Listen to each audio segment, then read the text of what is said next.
We've just touched the surface on how you access the very best real estate markets. And frankly, my team are ninjas and experts on this stuff because we eat, live, and breathe this stuff. So what I'm gonna do for you is, from one of our recent events, I actually had Tyler Bennett from our acquisitions team come on stage and talk about our growth markets and why that is the best growth market in the country, why Memphis is the best cash flow market in the country. And so we're going to actually just show you a quick clip from that. Watch that and then hurry and get back in, because on the next video, we're actually going to dive in on the 10 hidden assets, and we're now finally going to start structuring game plans. I've created over 10,000 of these game plans for people, and now I've been able to train others to do it. This is where it gets juicy. Check it out. 'Cause we're gonna be legends. What we're doing here ain't just scary. It's about to be legendary. So today we're going to show you two markets. This is the first. This is what we call a growth market. The other one is called a cash flow market. You're going to see that the ROIs are very similar to them.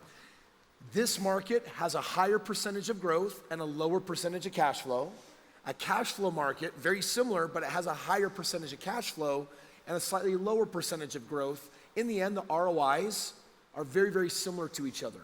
And Orlando's a little bit more of an expensive market to get in. 20% down is usually going to be $45,000, $50,000. Cash flow markets, it can be less than that. Pros and cons to both, healthy diversification to both, best two markets in the country right now. So we're actually going to take a look at a couple of deals, because I've got some partners here that are actually up in the queue. They're actually ready to go, and they're ready to buy their next properties. Okay, so here's one sample property, and then I'm gonna bring up a live property. But when Kris said we have this research department, so we have all these houses that come into this funnel, right, that's really wide, and it has certain criteria in order to qualify to get into the funnel. And then it goes like this, and then it spits out basically these pro formas.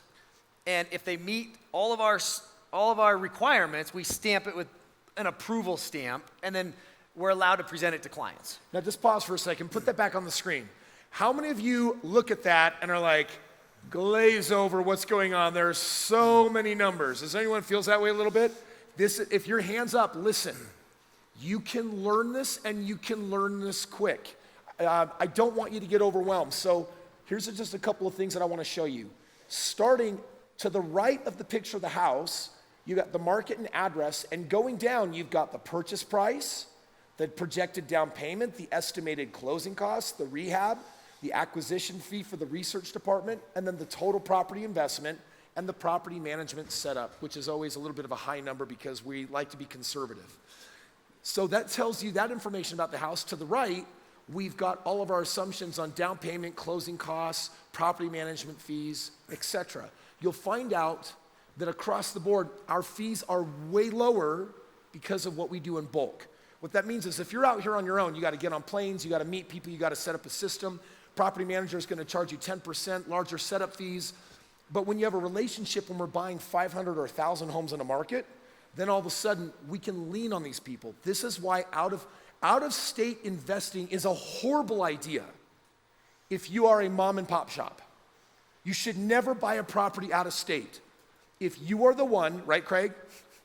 You should never buy property out of state if you are a one-man army. This is a 200-person army, and we are buying every day in these markets. So what that bulk allows us to do is go to the property manager. You can see the property management fee. How many of you can see what the percentage is right there? Who can see it? Top right corner, fourth box down. Property PM fee is how much? 6%. Okay, what should it be? It should be 10%, 6%. This is stupid. The only way you get that is if you give a property manager hundreds of homes, have a relationship, have your acquisition team every week on the phone with them, going through, making sure that pure responsibility is happening. Why can we safely buy out of state? Because we do it in bulk. Once you lose bulk, you do not have relationship power. You go out of state, you buy 4 or 5 properties, and you're a lone man, lone woman, wait 12, 24 months, you are not going to be a happy camper almost every single time. Because these people, how loyal can they be for 10%? $1,000 rent, 10%, $100 a month. You have 2 houses. Your relationship was worth $200 a month. What are they gonna do? Like bend over backwards and like just show up and make it all? You're a nobody. They win in volume. So the only way you can beat them is with volume. Does this make sense? So there's a lot of nuances to the strategy, and there's so many ways that investors get spanked and get hurt when they don't understand some of these different things. So that's what the top part looks like. Before I show you the little middle part right there, look at the entire bottom half. The bottom half is designed to take every single number into account, and while it looks a little overwhelming, you can see on the cells year 1, 2, 3, 4, all the way out to 10. We're trying to amortize and understand the investment over time for your benefit. Don't be overwhelmed by it. That first year shows you the first year of numbers for what it will be with HOA, insurance, property management, vacancies, and repairs, so we can be as accurate as humanly possible. But all of the numbers that you see right there add up to the middle right section called cash on cash ROI. How many of you see the blue box in the middle right of the screen that says cash on cash ROI? Raise your hand if you see that. All right, underneath that, you have 3 numbers that are the most important numbers to me. Annual, average, and then you have 3 gray boxes. One says cash on cash ROI, one says cash on cash plus principal reduction, and one of them says cash on cash plus principal reduction plus appreciation. This will not take tax benefits into account. By year 5, I never look at an investment for year 1, because you're generally never positive in your first year because it's a partial and setup fees and et cetera. So I look at the 5-year mark before I look at the 7 and the 10-year mark. In this particular example, the cash on cash ROI in 5 years is going to average out to what? The cash on cash ROI at year 5 in that cell has what number?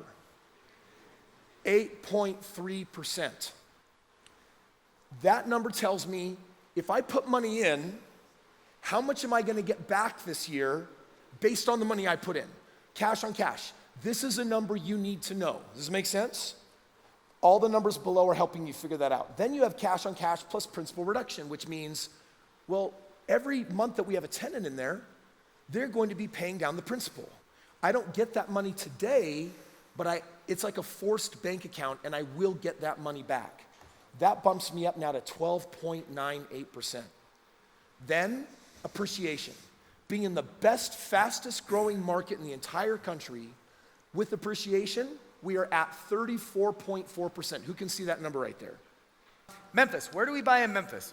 A lot of people say, oh, there's rough areas in Memphis. Yeah, there's rough areas in every single city. There's rough areas and there's high-end areas, there's everything in between, and just know that for the properties that we're targeting, that we're buying in the best possible areas possible. And there's $70,000 to $130,000 in houses in Memphis in neighborhoods that I would not go in, that I wouldn't feel comfortable walking through at 8 o'clock at night on a summer night. And there's also $70,000 to $130,000 houses in Memphis that I would feel very comfortable in. So this house was built in 2001, 1,100 square feet, 3-bed, 2-bath, $100,000. When you look at price per square foot, right? Less than $100 a square foot. And rents for $900. You almost have a 1-to-1 gross rent multiplier, which is really, really good. There's very little real estate out there that you can have that type of ratio, okay? So that's where you look at, okay, the cash flow is a little bit stronger, right? You look at that 5-year and you're seeing it just above 10%, which is above average for us in that market. We kind of have our, okay, we're 8 to 10, 11 in Memphis, we're 6 to 9 or 10 in Orlando on the cash on cash, but you look at that 14 and then that 27, 28% as the overall. So that's where Kris is talking about, that 25 to 30% mark is really the target in both our markets. So in the end, it ends up being very, very similar depending on the market, but this one only costs you $28,995, so $29,000 to get into. The reality is that is as good as real estate will ever get in the single family sector. I have never found a consistent way to produce homes that can continue home after home after home after home, given the results that you just saw right there. Next video, guys, we're gonna be actually jumping into how we do game plans. You guys excited? Yes. All right, see you there.